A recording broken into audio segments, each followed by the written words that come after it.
to record? Okay. Okay. Okay. So I was a student in 1969, and I went to a lecture given by Hare Krishna devotees. And I was 19 at that time. And I had not really studied much about spiritual philosophy. So I really didn't know much, but I had some interest. Like intuitively, I was just attracted to philosophy in general. I was attracted to India. I didn't know why, but I was. So I went to this lecture. And the whole lecture was about that I am a soul, I'm not a body. Well, that seems like pretty simple, right? Kind of basic philosophy and basic spiritual understanding. But it had this like amazing effect on me because I was always thinking that dying doesn't make sense because you don't live that long and life's always not so great. And for some people, it's really bad. And even if it's really good, you know, you die and the party's over. It didn't make sense to me. And it was actually a big problem for me. It's just like how to make sense of this whole thing. And then they said, you're not the body and you don't die. And I was so happy to hear that. I thought, yeah, that makes sense. Only the body dies, you don't die. And even though that's such a simple idea, and you know, if you grow up any kind of religious training, you kind of understand that. But when they said it to me, I never really had thought about it. And especially I never thought of the ramifications of what that means. And so I thought, this is amazing. And then from that point, like my whole perception on life had changed, was changing or had changed, both. Because they were explaining that as a soul, this body you have now, it's not the only one you've ever had. And although for you, maybe you kind of grew up understanding that, but when I grew up, nobody understood that. That wasn't talked about. You know, nobody talked about karma. And if you did, people thought you were crazy. If you talked about reincarnation, even you were crazy if you were a vegetarian. I mean, it was such a different world then that I grew up in. Can you imagine, you know, you're a vegetarian and people are like, oh, I'm so worried about you. I mean, how are you going to live? Where are you going to get your protein? And, you know, this is serious, you know, are you sure you want to do this? That's what the world was like then. Did you know that? The world actually used to be like that. So the concept of you're not the body in reincarnation was like, it was kind of like, to me, it was like, well, the clouds just lifted. This makes sense. So I somehow or other, after I heard that, I couldn't actually be the same as I was before, because if it's true that I lived before and I could live after, that like changes the whole game. This life isn't everything.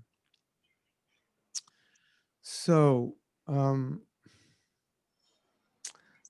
you ever thought what you were in the last life? Any of you ever pondered that, what you were? If you believe in the last life, or even if you don't, just for the sake of pondering. It's an interesting question. And I'll explain why. Let's do a little like pretend. I think this will help you. Let's pretend that I know what you were in your past life. Don't ask me how. Let's just pretend I know. And before class, I got a picture of each of you, what you were in your last life. And right now, I'm gathering all your WhatsApp numbers or whatever, Instagram, and I'm sending you a picture of that person who you were in your last life. And right now you're looking at that picture. Would that be weird? Yes. Raise your hand if you think that would be weird to look at that picture. It would be, right? What if I sent you 10 pictures and said, this is your 10 past lives? That'd be 10 times more weird. And so that's kind of how I was thinking after I heard this. I was thinking, this like changes the whole way I see the world. And then I started thinking, okay, this is my sister, but it's my sister in this life. These are my parents, but it's just the parents in this life. I've had other parents. These are my friends, but it's just the friends in this life. And now I'm a man. Maybe I was a woman in my last life, or now I'm a college student. Maybe in my last life I was a, who knows? I was living on the street, or maybe I was a king. So um, when when we talk about self-realization, that's where it begins. It begins like in your head, understanding the physical is not who you are, and then meditating on the ramifications. What does that mean if I'm not the physical? It doesn't mean you actually have an experience of not being physical, because that could take your whole life to fully realize that the body is just like a vehicle, and I'm actually the person inside. But intellectually, you can start to understand it, and practically, you can act more as a spiritual being. So, I think what's most relevant for us uh, is when we talk about self-realization. If I understand the principle that I have a body, but I'm not the body, then how should I act? And that's the beginning of my self-realization, that I act not as a physical being, but as a spiritual being. So if if I say I have a body, I'm not the body, but I have a body, okay, so how does that change the game of my life? Because I have a body, I'm not the body. Well, let's look at that a little bit. Most people think I am the body, not that I have a body. I'm carrying a body around. Wherever I go, I have to carry my body. Now I'm in France. I carried my body here. Who thinks like that? They just think, here I am. I showed up. I am the physical. That's how we normally think, right? So if I'm the physical body, then what's the goal of life? Goal of life is to gratify it, right? So let me get as much as I can to enjoy the physical body, because after all, I'm the physical body. And if I'm the physical body and that's all there is, what happens when I die? It's all over. So I've got like 70, 80 years. So let's enjoy the physical body as much as we can. That's called material life. And when you go out into the cities of the world, that's what you see happening, isn't it? People racing around to become successful, to make money, to do whatever it is they want to do, because their definition of happiness is to gratify the physical body, right? Good food, good sex, good place to live, good place to sleep, nice things to see, nice things to hear. That's how we enjoy, through the senses. That's the only way we know how to enjoy. And maybe through the ego, you know, honor and so forth. We enjoy in the mind. We can talk philosophy. We can enjoy that way. We can imagine things, or we can be creative, work on creative things. But it's basically, we're enjoying the physical, the mind, or the physical body.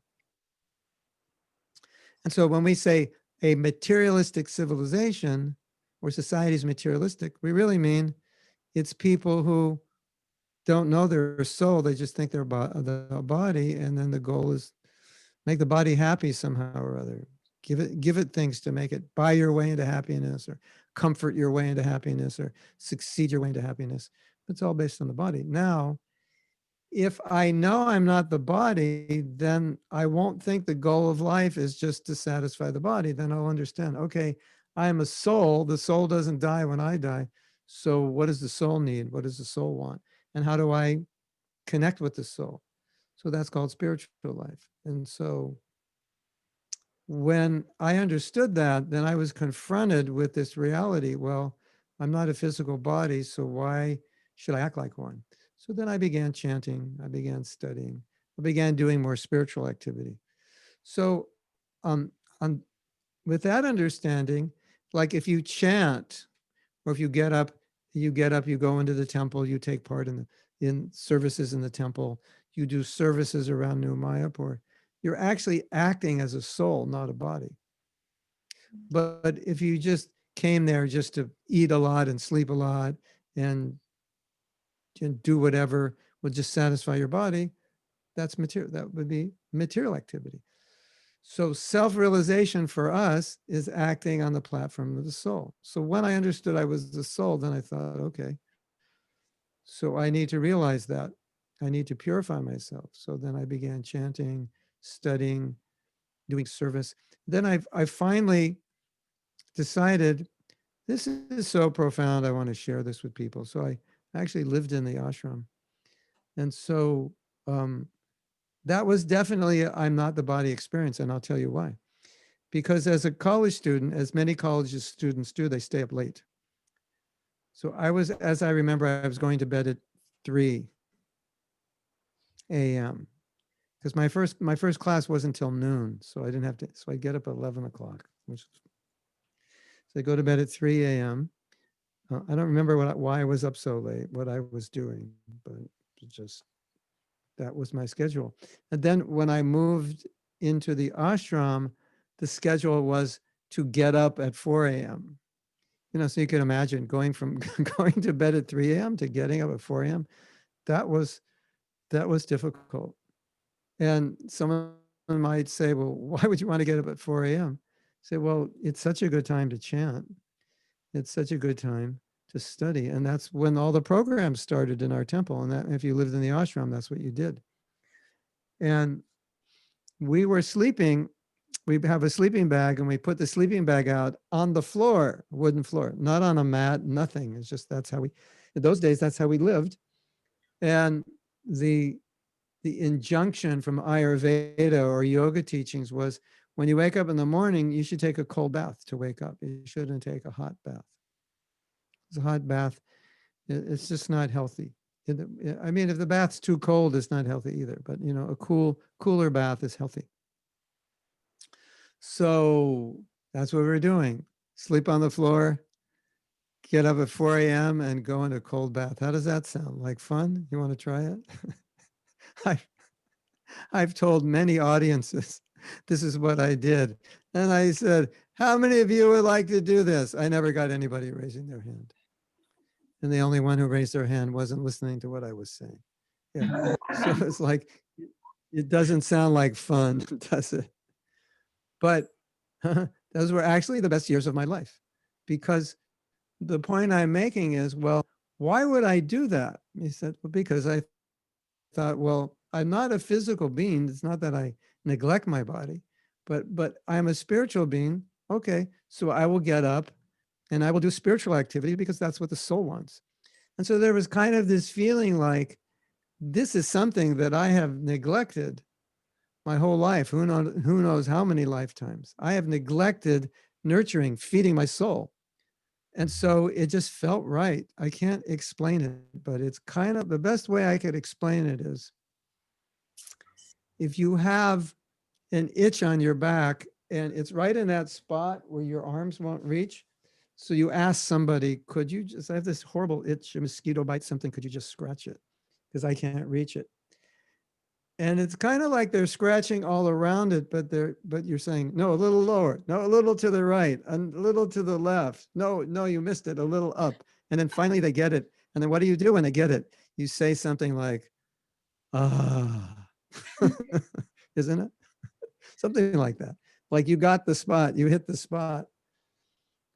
So that's kind of how I felt, okay, I was rising early. That was really difficult. To me, it was the middle of the night. And chanting for, 2 hours, that was something I wasn't used to. So that was also difficult. And then doing service all day. Most of the day, actually, we were chanting and doing service. So I wasn't used to that. But it felt like this is right. It felt like the soul finally is getting scratched.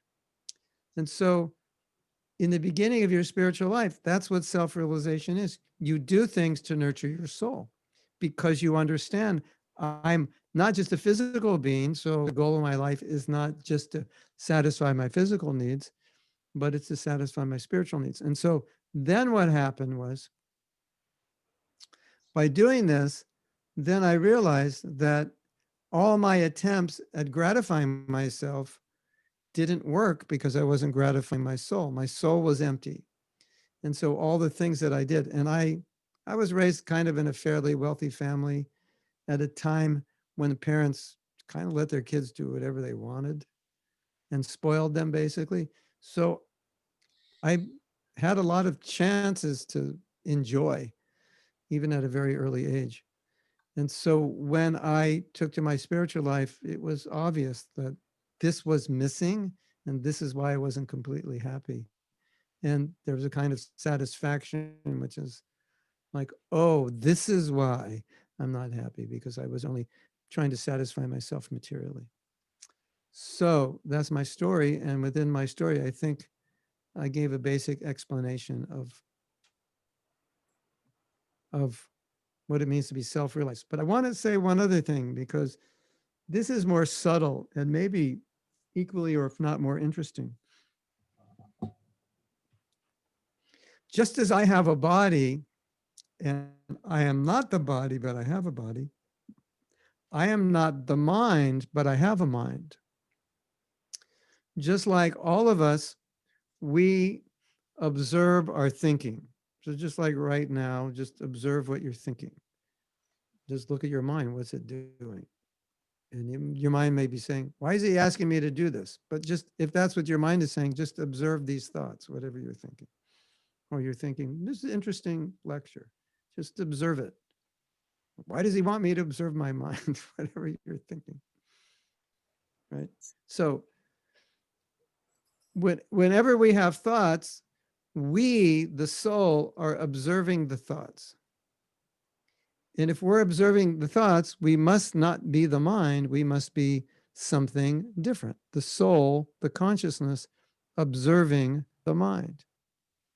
So this helps us further understand the difference between body and soul. Now we understand the difference between mind and soul.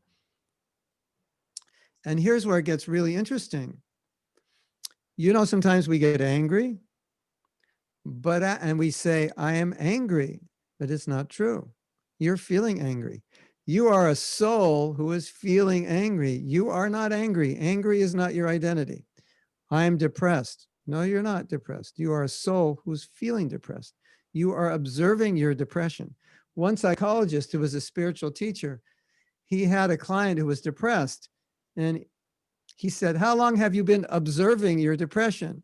She didn't know where he was going with it. She said about a year. And then he said, well, how does the observer feel about the depression? So the observer, the soul, is observing the feeling of depression. It's different from the depression. Isn't that interesting? So we observe emotions. It's hard to understand we observe them because we feel like we are the emotions, but we're actually witnessing the emotion, which is why you can let them go.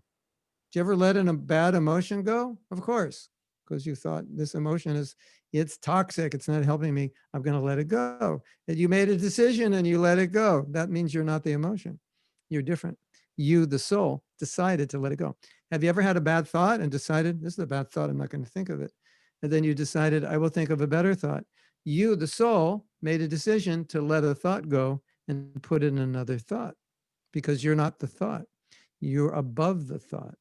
So the soul is above the body, above the senses, above the mind. So these are ways we can have some kind of self-realization now in the beginning. And the complete self-realization is beautiful because when you're completely self-realized, not only do you realize that you're the soul, but when you look at everyone, you don't see them as a body, you see them as a soul. Not only humans, but animals, not only animals, but plants, not only plants, but insects. Could you imagine going out into Paris, walking down the street and not seeing bodies, but only seeing little sparks of little divine sparks in every body and not making a distinction. Could you imagine if everyone in the world saw like that? What a place this would be, how different it would be. But in material consciousness, we see bodies, and some bodies we don't like because they're the wrong color, the wrong religion, the wrong race, the wrong size, the wrong age, wearing the wrong clothes from the wrong neighborhood, driving the wrong car and the wrong job. Isn't it? Isn't that the way the world is? We um, we judge people by all these, and we judge then we end up judging ourselves the same way, right? Isn't it? So if you meditate on what a world would be like if everyone was self-realized, it would be amazing. There'd be no more prejudice because we would see one another as souls, part of God. We'd see the divine within everyone. Um, we would protect the earth, the animals, the plants, everything. So I'm going to stop there. And let's see if you have any comments or questions or anything else you would like me to speak about, either about this or something related. And I'm going to pin you so I can see you better.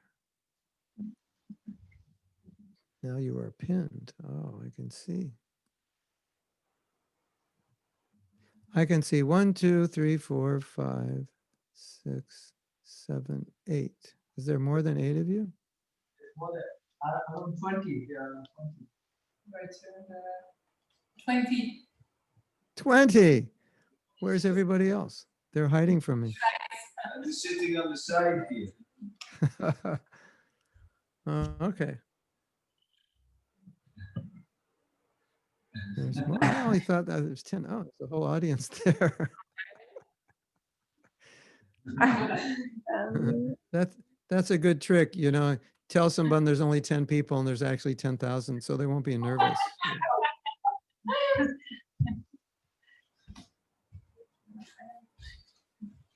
So, okay. So, that was my little brief introduction to self-realization as I understand it. But I could say, let me add one more thing. So I've been practicing Krishna consciousness for over 50 years. And to realize that I'm not a body, like I'm an American man. So that identity of an American man is pretty stable. You know, like when I wake up in the morning, I don't, you know, I identify, oh, it's a male body and I'm in America. So to overcome that is a very long process to come to that stage of realization, and specifically to practice that lifestyle, respecting everyone. Namaste, you're a divine being, even the people that hate you. That's not easy, but that's what the spiritual journey is about. And it's not easy, but it's worth it because what you achieve is amazing. And it is such a service to the world because as you become self-realized, you become such a, you become more elevated. And the more elevated that we all become, then the more elevated the world becomes. You know, because we can't elevate the world with laws if everyone else, if the consciousness of the world doesn't go up. And if the consciousness of the world goes up, you don't need laws because people will already be at their best. So what I've come to believe in and practice is that the best way to help anyone or help the world is first help yourself. And then when you show up, you'll show up as a more spiritually evolved being. And as you show up as a more spiritually evolved being, you will have tremendously more positive influence on people just by your presence. And that was experienced by my spiritual master, by myself in the presence of my spiritual master, and experienced by many, many people in his presence. There was a dramatic change of our consciousness, of our heart, of our moods, of our desires in his presence, because he emulated that because that's how he was. So he was totally dedicated to service, to helping people. And his heart was pure. He wasn't overcome by the ordinary conditions that overcome ordinary people. And so in his presence, we felt a kind of liberation from our own conditioning, from our own weaknesses, from our own lacks, just by being in his presence. Kind of like, it's dark out, but then someone comes with the flashlight and lights everything up. It was like that. So as we become better, we start to light up people, and people around us become better. And as we all become better, then the world becomes better. And that's the value of self, why it's valuable to become self-realized and valuable to undergo the difficulties that we have to undergo to become more purified, more realized. So that's what I've been doing, and I never regret doing it, and I can't. I don't want to. I don't want to. I always see there's this trap. You know the trap. Like if I just had this, I would be happy. You know that trap. Um, if I had more, it would be better. Or this person has what I don't have. I'm envious of them. That's such a trap. It's such a huge trap. And the world is pretty much trapped in that because that's how the economy works. If everyone became self-realized, the economy as we know it would collapse. Amazon would go bankrupt tomorrow if everyone became self-realized because we wouldn't need much. We wouldn't be thinking, if I had this, I'll be happy. So for me, as someone who's practiced this, who's getting over all that conditioning, the idea of not doing this, the idea of going back to an ordinary life where I'm constantly being programmed by social media, by corporate, I was going to say corporate America, but I don't know. You say corporate America in France or you say corporate France? What do you say? Just Or is corporate. corporate America the bad guy and it's everywhere? What is it? Is corporate America everywhere now? Is that the idea? I think it is, right? In many ways. So anyway, you understand what I'm saying. So we're being programmed and and chanting every day and engaging in service and so forth has has helped me overcome that conditioning. And I can't imagine falling back into that kind of, if you just get this, you'll be happy. If you just do this, this will really make you happy. Because I have experienced it's the opposite. That going more deeply into my spiritual practice is infinitely greater happiness than anything that I've ever achieved or anything that I've ever had. So I would love to see a world like that. It would be a much simpler world. The planet would benefit. Everyone would be much happier. And we wouldn't have cities, these huge polluted cities where people are working so hard. That wouldn't exist. We would have a different life. So, okay. That's what I wanted to say. Thank you all for listening. And if there's anything you want to say or anything you want to ask, then please do so. Yes. Question. So you said you were practicing over 50 years. Could you maybe know how many years it takes to chant with proper devotion, or in your case, or for beginners, what can we expect? Yeah. That's an interesting question. And I'm going to give an interesting answer. Because one answer is to chant with devotion, you can do it immediately. But to perfect your chanting could take decades. But I want to tell a story so you don't get discouraged. Because in my life, I would say my chanting took about 40 years to actually really, really get to a level consistently where I wanted to be. But it's not that in the beginning, I couldn't chant sincerely, or, I could put all my heart into it, definitely right from the beginning, and I did. But, like anything, things take time to perfect. But I'll tell a story. It's an interesting story, and it's kind of funny, but true. So there was a student of a Buddhist monk, and he was an American. So this is, a Westerner going into an Eastern tradition.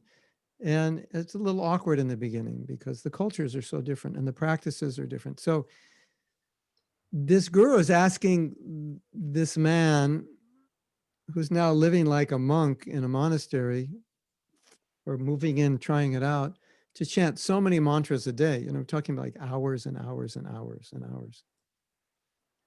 And he's complaining, why are you asking me to chant so many mantras, like thousands of mantras?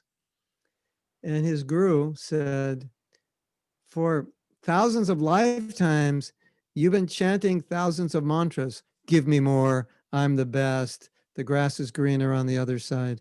You've been chanting those mantras. So now it's going to take time. After chanting all those mantras, you're going to have to chant a lot of spiritual mantras to overcome that. So that's what you find in spiritual practice, that as you evolve, you realize more and more there's a lot in there to overcome that you didn't realize. So that's the slow part of it. And that's why it may take long, years, decades to perfect it. But at the same time, along the way, it's still super powerful. But as you chant more, you're going to realize there's a lot of stuff in there maybe you weren't aware of. And that's when it gets discouraging. I don't know if any of you have that experience, but anytime you're doing some kind of self-realization, you eventually have to confront your own faults and weaknesses and your shadows. And sometimes it's not pretty. But chanting is giving your consciousness more clarity to see those things. And so that's the hard part. Before you get to the sweet part, you have to go through some of the hard parts. It's sweet all the way, but still, that's what you have to go through in a spiritual practice. You have to confront all that conditioning. Maybe you've confronted it before. Maybe you know what I'm talking about. But in any kind of process of self-realization, you always end up seeing where you're lacking.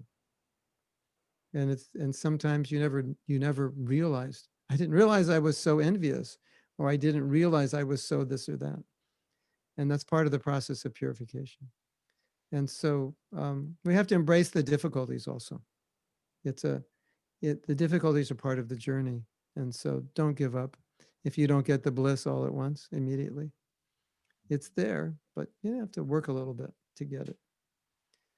Is that answer okay? Or you're asking something else, or did I confuse you more than? Actually, I had two questions. Okay. Yeah, in your case, when you met Srila Prabhupada in your life, can you give an example of when he was soft like a flower and hard like a thunderbolt? What is it? I have an example of my spiritual master being soft like a flower because I lived in Los Angeles, and every morning he would go for a walk. They'd take him to the beach or a park, and he would go for a walk. Occasionally, I got to go. And then when he would come back, all of us would line up at the entrance to the temple, and he would give everyone a flower, and we would give him a flower. And that was like our daily ritual. He would come with a basket of flowers and give everyone a flower, and everyone would give him a flower. So I would say most of the time he was soft like a thunderbolt. But just like any parent, if the child was doing something which is dangerous or something is just detrimental, sometimes to get the message across, they have to become heavy. So I normally saw him become heavy when it was necessary to get, to make us realize this is important, or what you did was very bad. Or it was a situation in which, something was just done improperly that was very, very improper and possibly even detrimental to the welfare of the organization and the longevity of the organization. Then we'd get upset.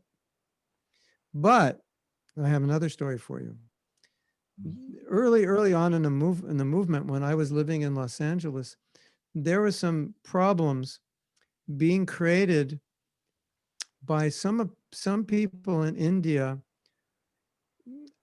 Some people in India, they took objection to the idea that our spiritual master would go to the West and make people devotees of Krishna, because they believed that if you weren't born in India, you didn't have a right to be a devotee.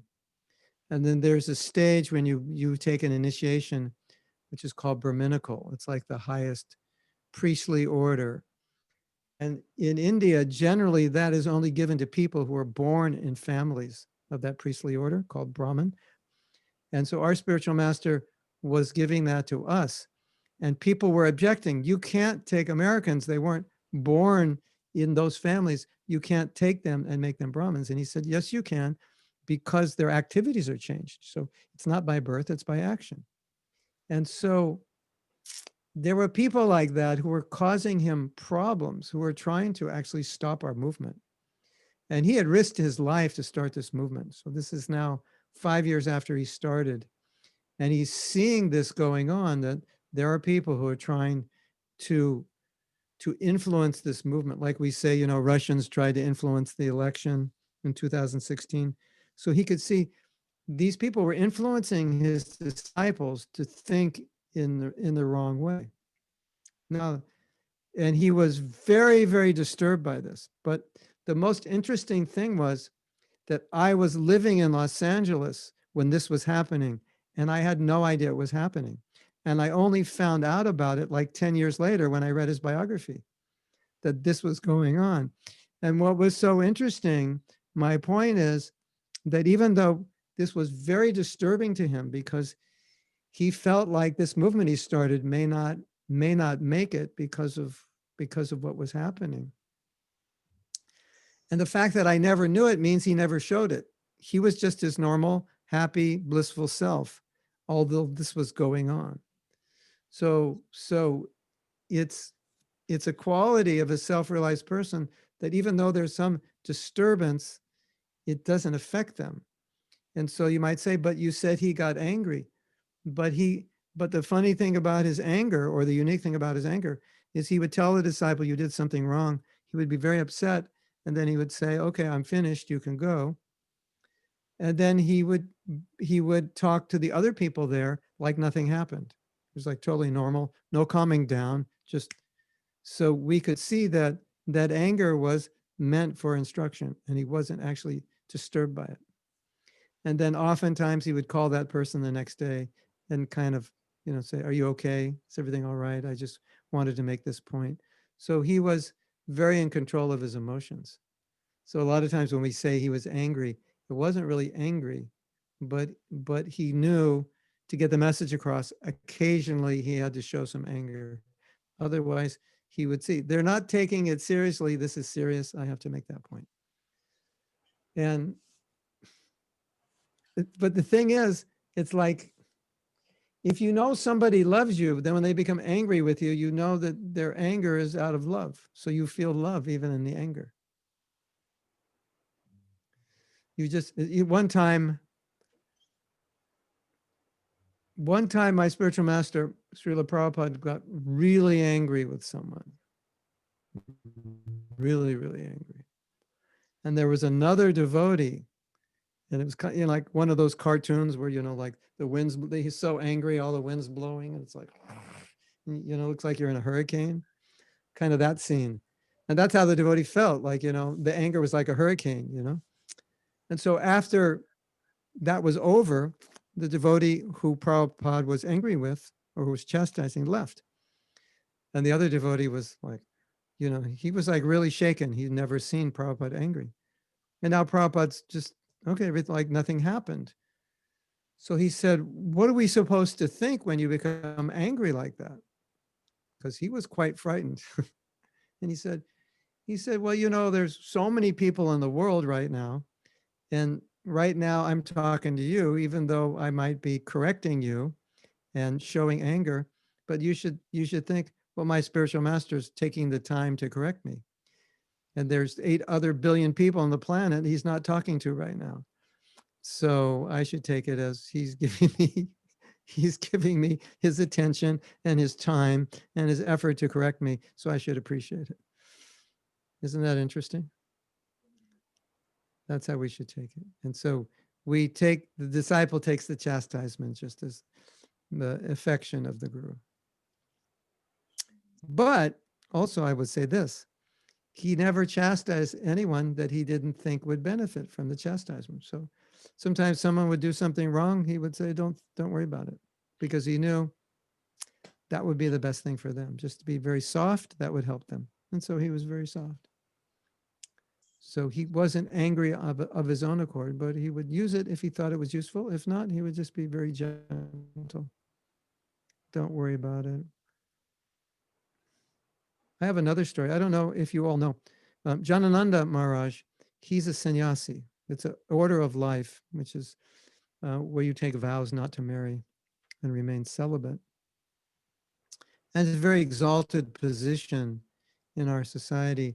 And occasionally a man who takes that order isn't able to keep it, and they get married. And in traditional Indian society, if you're a sannyasi and you get married, it's like, it's considered really bad, like really bad and embarrassing. And you would never be reinstated in any kind of position within an organization, because basically you failed. And in our movement, many of the men who were sannyasis, renunciates, did it when they were young. They were like too young to do it. So, when they were 20, yes. You remember when you were 20 and you were yes. And then you're like 30, 35, you're like, no. You can't see the future. So they would, they'd get older and they'd realize, I can't do this. I need to get married. I'm just a human being trying to be spiritual, but I'm not that renounced yet. I thought I was. So Prabhupada let them get married. And some people questioned that, because according to the Vedas and tradition, that's really bad. And Prabhupada said they can get married and they can continue. He said, what does it matter if they're married or not married or sannyasi? It doesn't matter. So he was very liberal in that sense of just like, they want to serve, so let them serve. We have all these rituals, but we don't apply it. So he's very soft-hearted in that way. He wouldn't, you failed, you must leave, we never want to see you again, as happens in some religions, doesn't it? Like I heard, back there was a time, I don't know if it's true now, but in some religious groups, if you got divorced, you're out of the church. That was it. Excommunicated for divorce, isn't it? Maybe that wasn't in, maybe that was just, I don't know now, but it used to be that way. So Prabhupada wasn't like that. So, like I said, most of the time soft, sometimes hard. I got chastised also, but I deserved it, and I knew I deserved it, so I took it well. Have you ever been chastised before? And it's like someone just threw a knife at you, but you realize actually it was good because I did something wrong, and I probably wouldn't correct myself if I didn't get chastised. So that's how I felt. So that was good. Thank you for that question. Thank you for that. Anyone else want to ask a question? Hey Krishna, there's Deepali on the chat has posted a question. Okay, there's a question on the chat.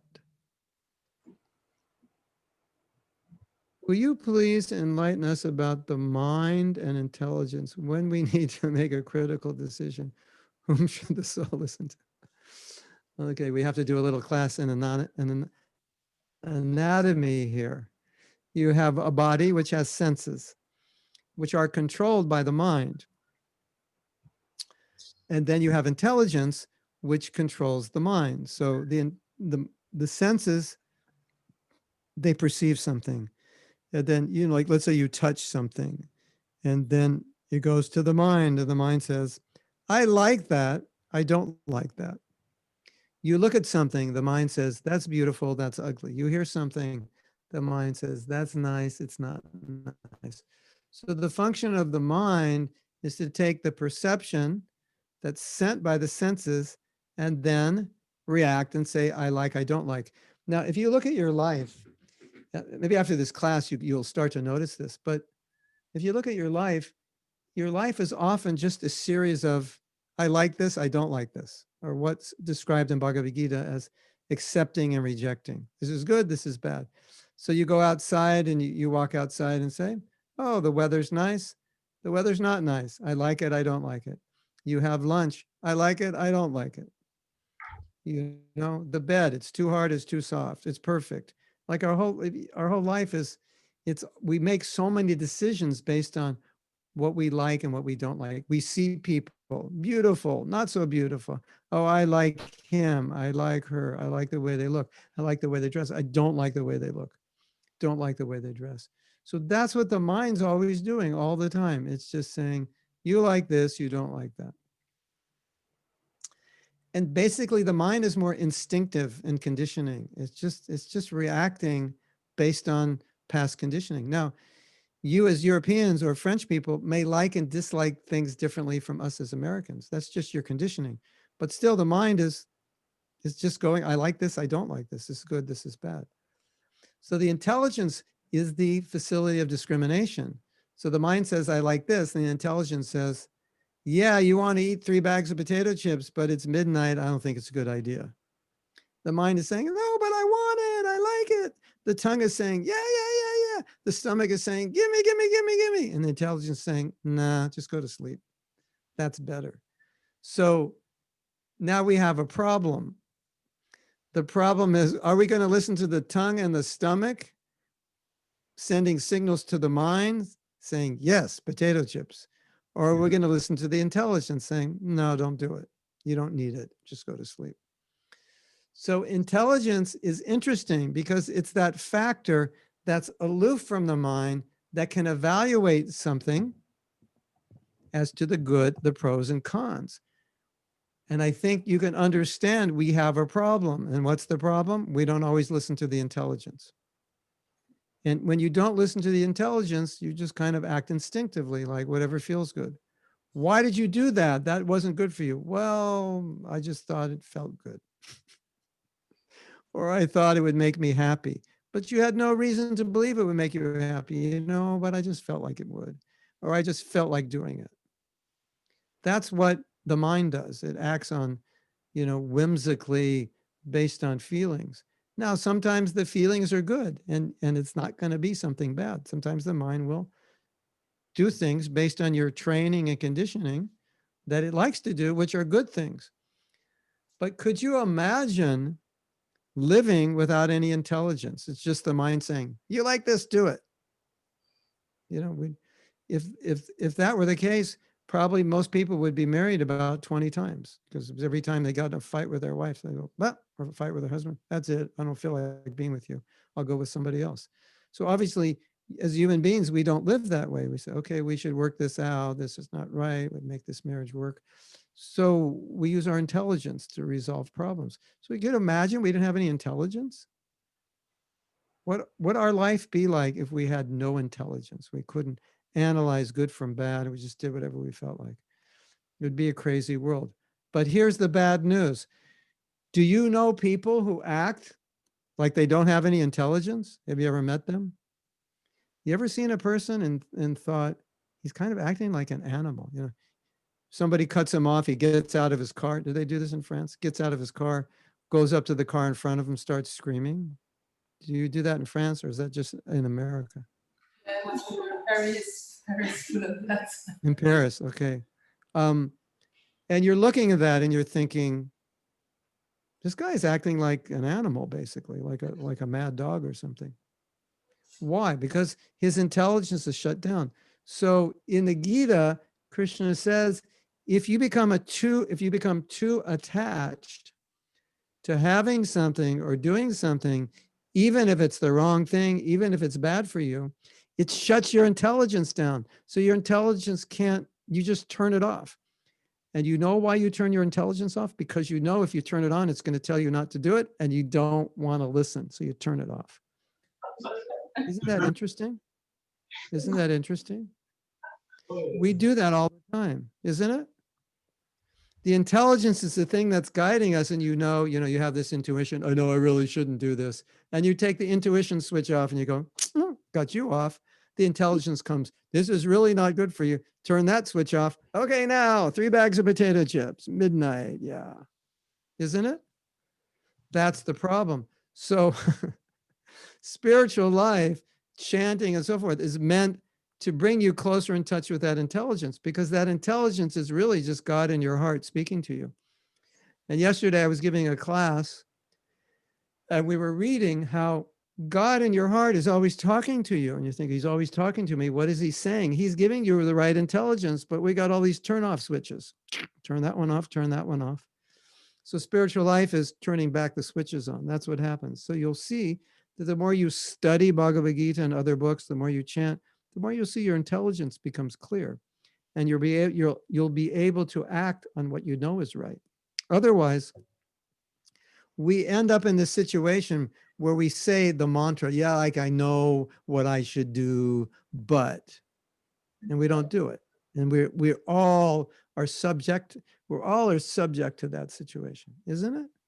Yeah, I know I should do this, but I'm lazy. But whatever your but is, what comes after your but? An excuse, because you want to do it or you want to avoid doing something.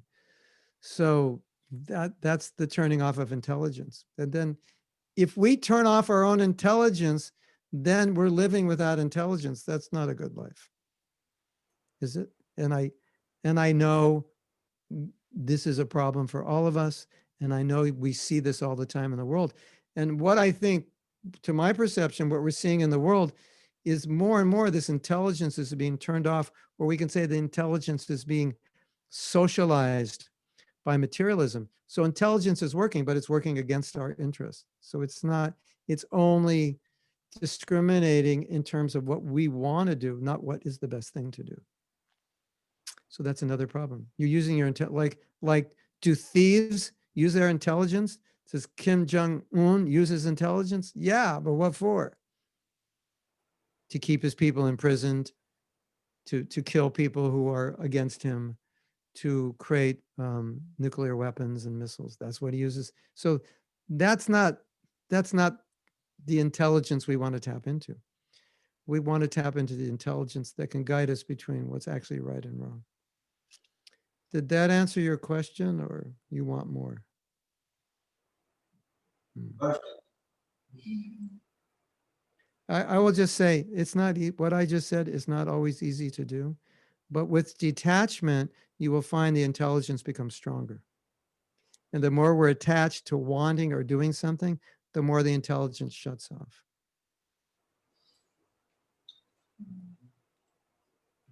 You don't want to hear something funny. Sometimes, I'll get your question in a second. Sometimes if you're not doing well spiritually, you don't want to read spiritual books or go to spiritual lectures because they're going to tell you something you don't want to hear. Sometimes that happens. Yeah. Why don't you go to class? Because I don't want to hear, because I know what they're going to say and I don't want to do it. So I'm not going to go, And so that's unfortunate because we know what they're going to say is right. We just don't.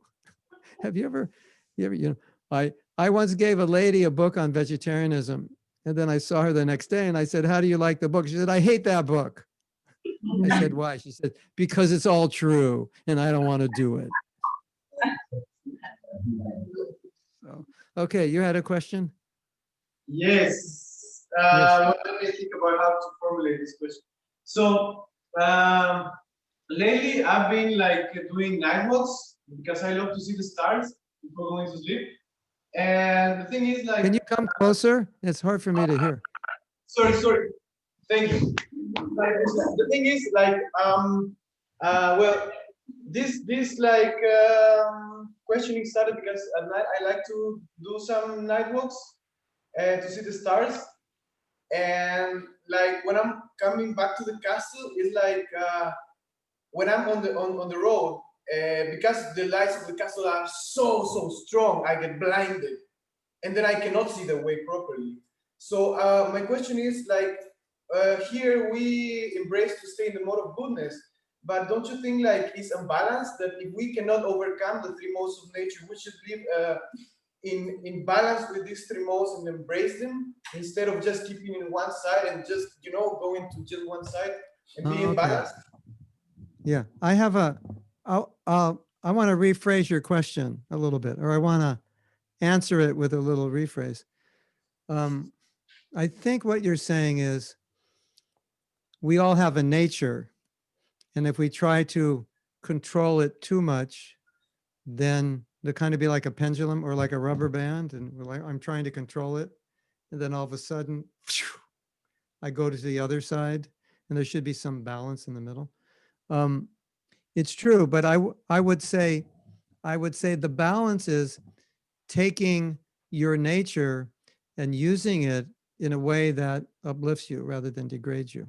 So we shouldn't see like, well, can I do this even though it's not good for me, but I like it. So there's balance there. You can do it, but don't do it in a way that would pull you down. So it's not like we're repressing our nature, but we're using our nature in service. So then it'll be, you know, maybe you say, I have a passionate nature. Okay, that's fine. I can't always be in goodness. I can't always chant and study. And like, okay, hardly anybody can. But I want to do things. I want to, you know, create things. And then I also want to relax. But you can do it all in a way that helps you.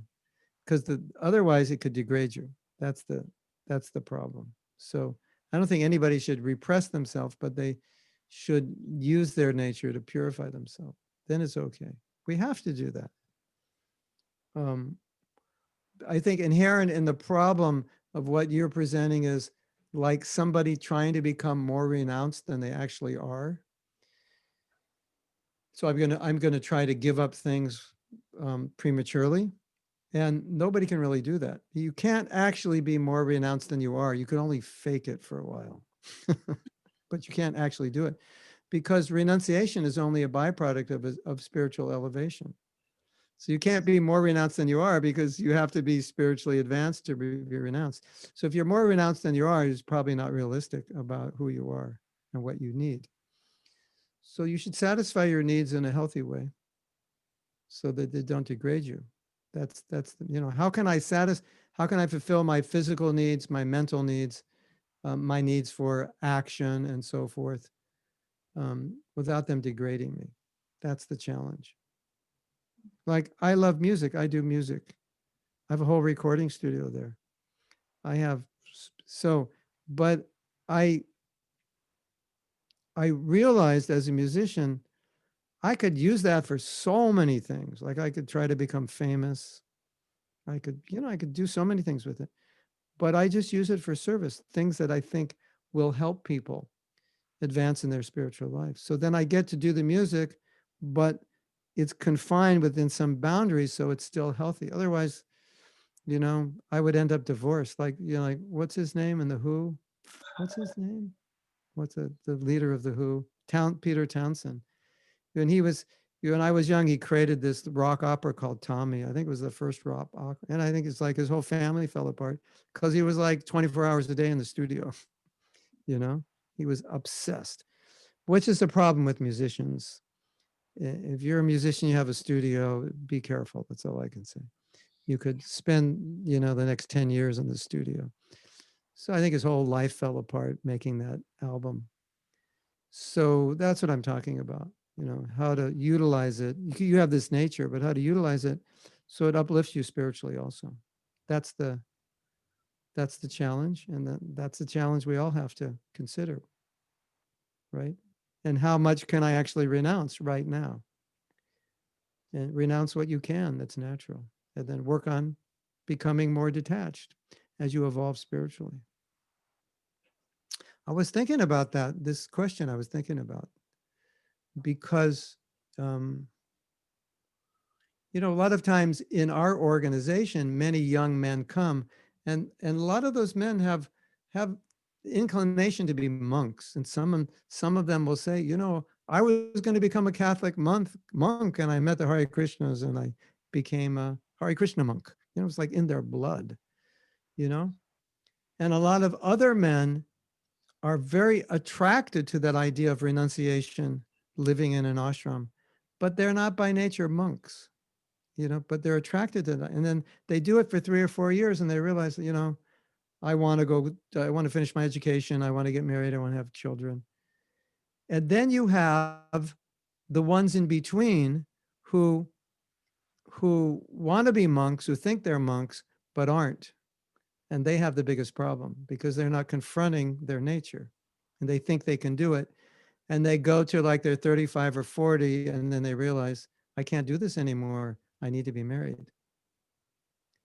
So they would have been better off being married when they were 25 than 45. So that's just my experience. Midlife crisis, you could say. Midlife monk crisis. I've been a monk since I'm 20, now I'm 50, and now I want to get married. Well, it's kind of late, you know. You should have thought about that a little more when you were 25. But that's what they wanted to do, and they thought they could do it. So that requires, you know, requires being realistic with ourselves about what we can and can't do. There's nothing wrong with being married. It would have been better for them. Is that okay? Did that Yes. answer it, or you have? Yeah, very much. Thank you very much. This is Nicholas Prabhu. He's also a musician, so I think your example. Well, look at. I have a keyboard right here. Beautiful. And I'm not even in my studio. My studio's in there. And this is what I have in my office for my kirtans for my classes. Yeah. And I got a new keyboard, and it's got. I was hitting world drums, right? So I was going up and down, and all of a sudden I hit kartals. 3 different pairs of kartals already sampled in here. And the mridanga is sampled. You know, you always have tablas and keyboards. The mridanga and other drums are sampled in here with kartals. Ching, ching, ching. So that was pretty cool. I discovered that yesterday. That was highlight of my day yesterday. Yes. I have like another question that I just come across with. And maybe it's a little bit dumb. When do you think more instruments will be available inside the temple? When do you think we will be able to have an orchestration inside the temple? An orchestra or something like that, you know, like. When do I think we'll have more what? I didn't hear that. When will we have more what in the temple? When do you think we'll be able to have a more wide variety of instruments inside the temple? Wide variety of Instruments, musical instruments. Instruments. When you bring them in. you know the harmonium. You know the harmonium. Oh, this keyboard has harmonium on it also. That was like, for 50 years, I've been looking for a keyboard with harmonium that I didn't have to sample. It's already in there. It has 2 harmoniums. So, but the harmonium, I heard the harmonium was developed in France or Germany. You know, it was like an organ with pedals. And then that instrument somehow or other ended up in India and became kind of part of the, you know, it was used in religious singing. Sikhs use the Muslims use it, Hindus use it. It's not even an Indian instrument. It's not even, wasn't even created for this kind of.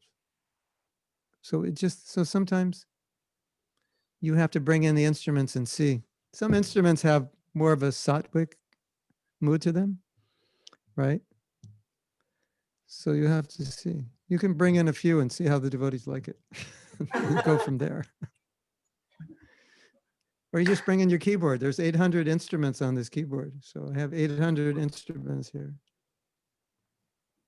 We're working on a new recording now with some orchestral samples of beautiful instruments. So, you know, things which are instruments which will inspire the kirtan, inspire your devotion. That's the idea.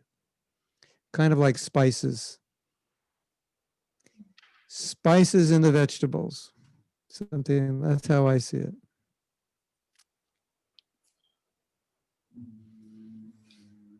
Anyway, you can also sing songs. in English or French, Yes. right? Then you can And play. sorry, how do you think it's the best way? What do you think is the best way to control the musical ego, mostly for musicians? Because it's a really fine line between, you know, devotion and false ego. And Yeah, for can we sure. control that? I have a cartoon I want to show you. Let me see if you can see this. This is so funny. This is so funny. Might be the funniest thing you ever see.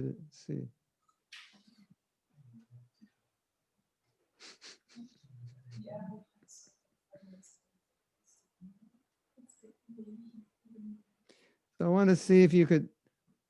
This picture is entitled "False Ego." Can you see it? All right. Yeah. Yes. Isn't that funny?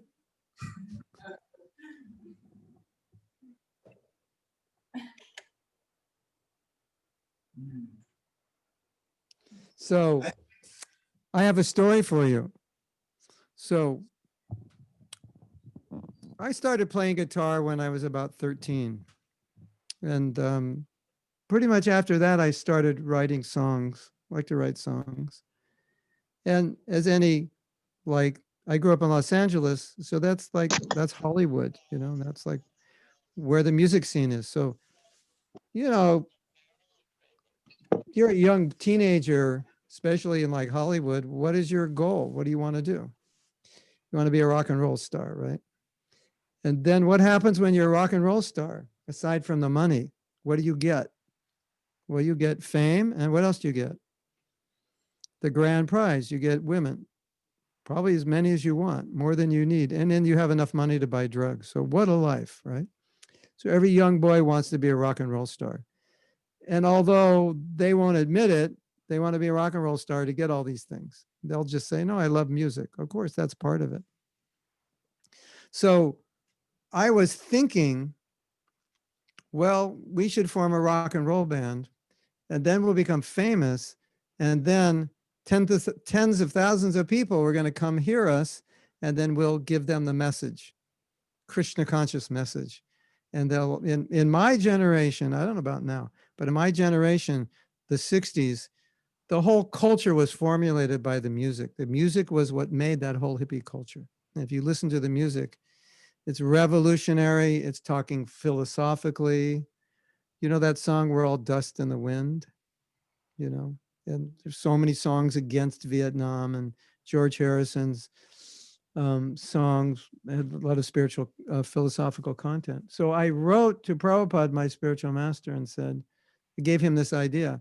We'll become famous, and then we'll influence the whole younger generation to think spiritually, and we'll do huge concerts, and we'll give them all books, and we'll distribute 10,000 books at one concert. In the words of Donald Trump, it's going to be amazing. This band's going to be amazing. It's going to be the best band you've ever heard. We're going to make the world Krishna conscious with this band. You know, that's how I was thinking. I was 20 years old when I wrote that. And so I kept talking about how, you know, we will spread the teachings.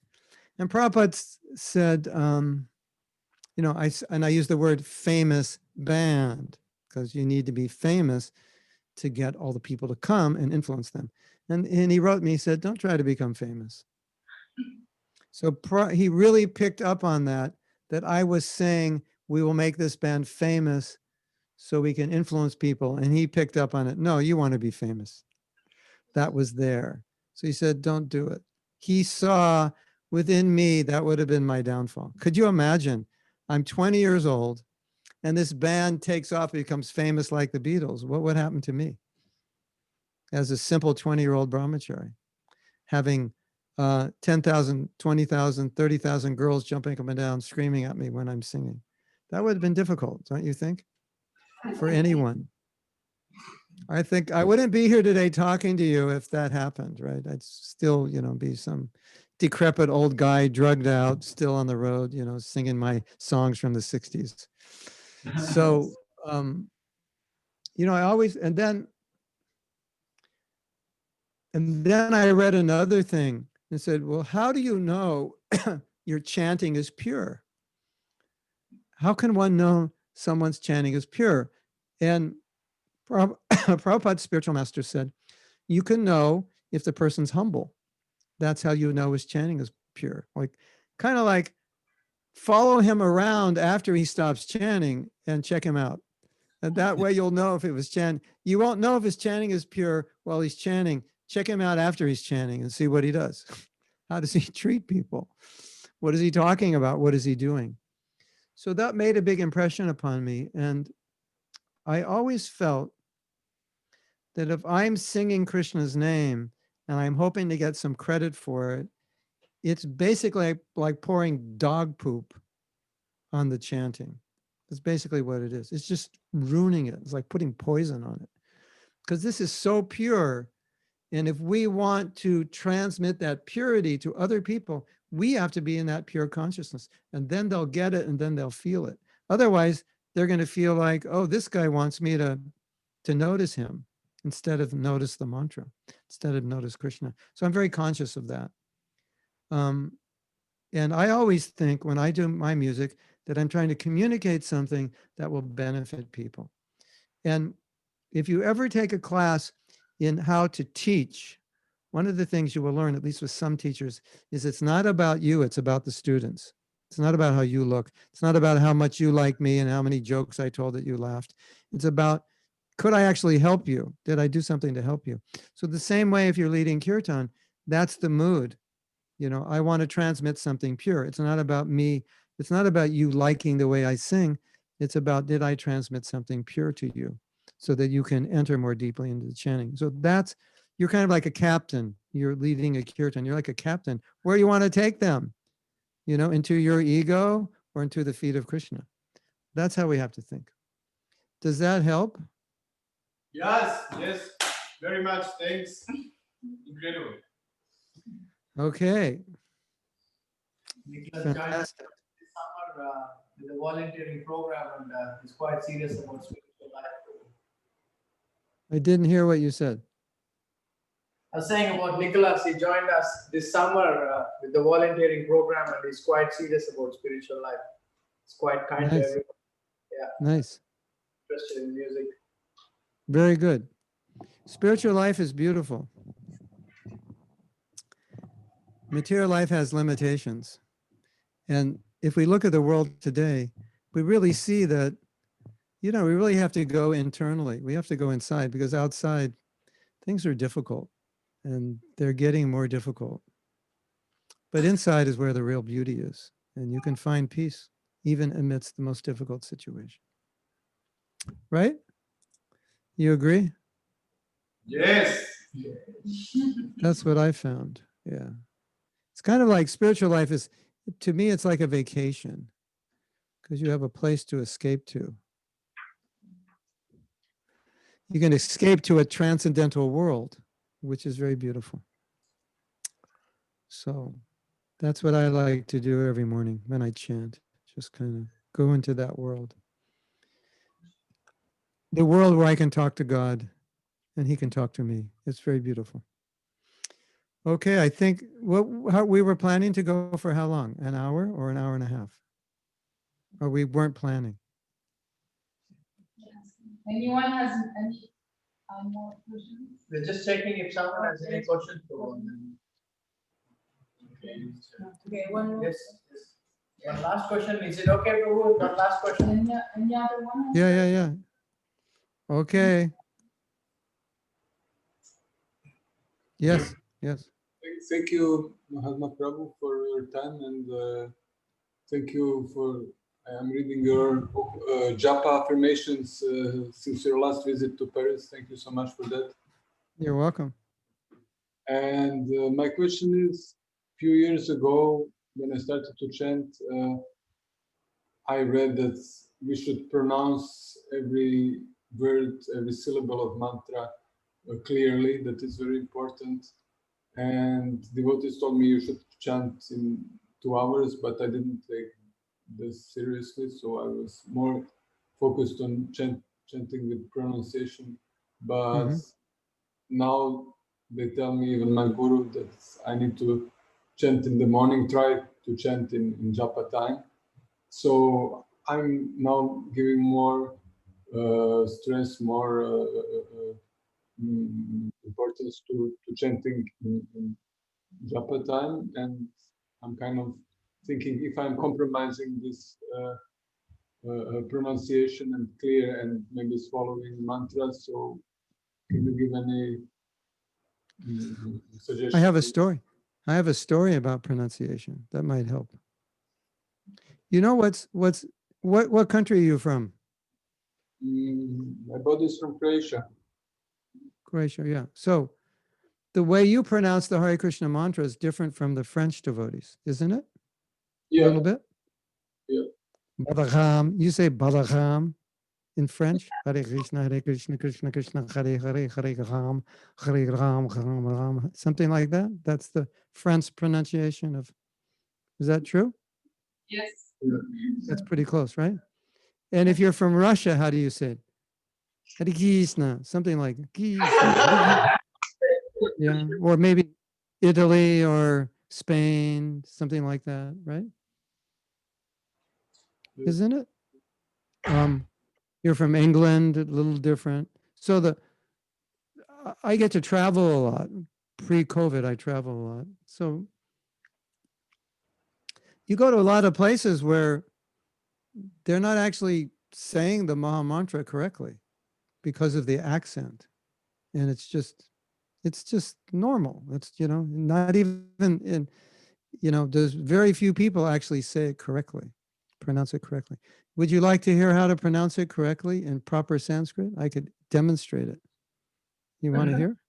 Yes. And it's not really natural to say it this way, but it's like this: Hare Krishna, Hare Krishna, Krishna Krishna, Hare Hare, Hare Rama, Hare Rama, Rama Rama, Hare Hare. So naturally, you're not going to say it like that, right? Unless you know Sanskrit, or unless you were taught by someone who knows Sanskrit. And even if you were taught, you have your accent, right? So one man who was a Sanskrit scholar who was in India met my spiritual master, Srila Prabhupada. And he said, your disciples do not pronounce the Maha Mantra properly. Did you know that? Because he heard them chanting, Hare Krishna, Krishna Krishna, Hare Hare, Hare Rama, Rama Rama, Hare Hare. That's how like an American would chant, kind of. And if you look at the old videos in the beginning, the devotees would say, Hare Krishna, welcome everyone, and Hare Krishna. That's how they said it. It's very New York, very American. And so this man is hearing the devotees chanting like that. And he's saying, you're not even chanting the mantra. And so he tells Prabhupada that, this is not how it's to be chanted. They're not actually chanting properly. And Prabhupada said, I know they're not. He said, but Krishna knows who they're calling. So, it's not a mechanical process that, you'll be self-realized if you just pronounce it properly. But it's the mood, because it's a prayer for upliftment, for purification.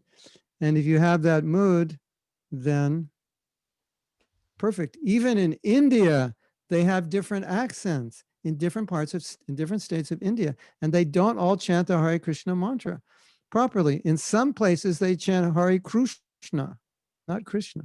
Did you know that? Hare Krishna, Hare Krishna.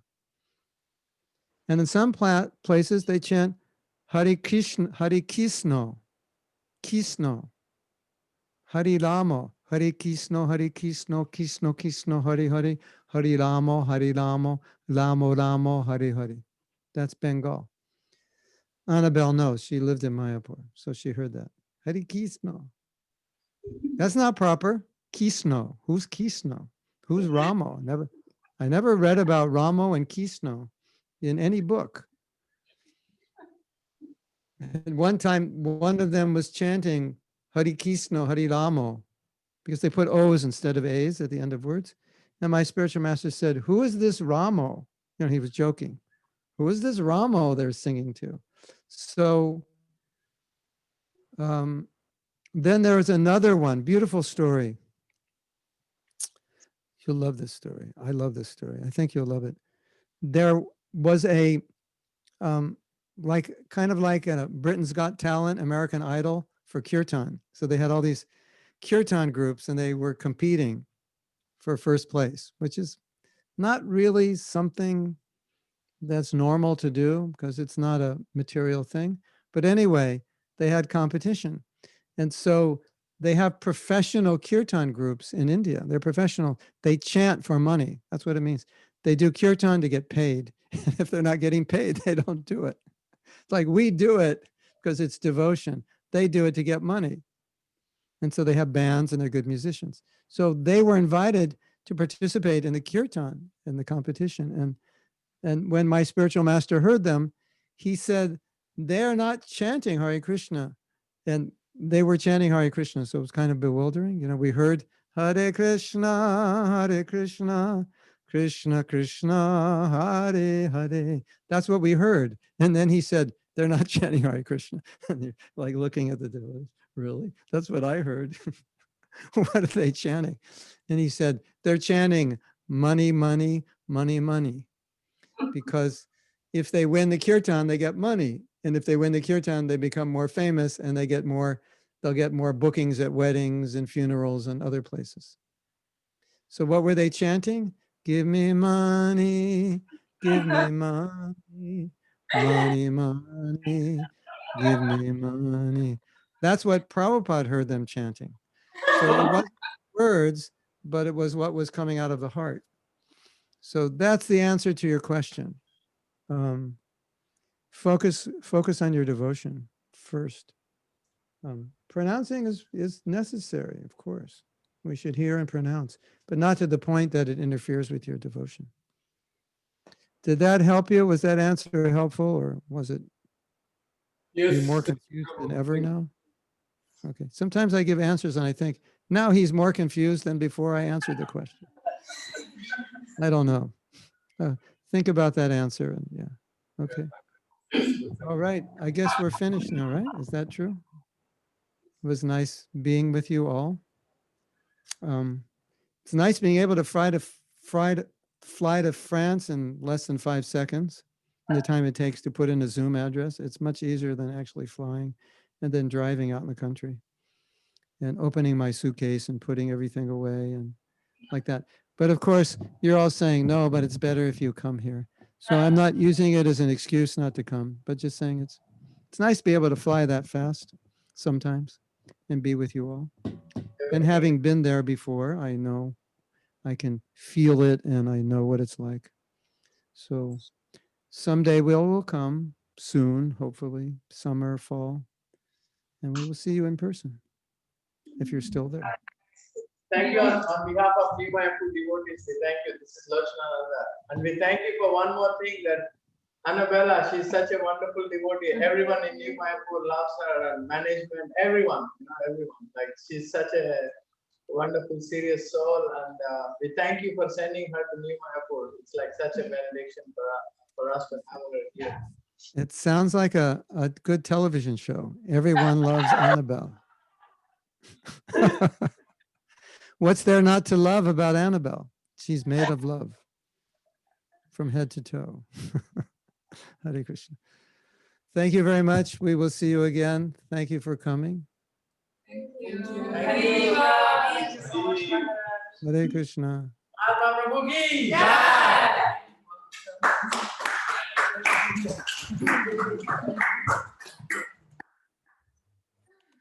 Mahatma Prabhu is a Vyasa, he's married, and he's also in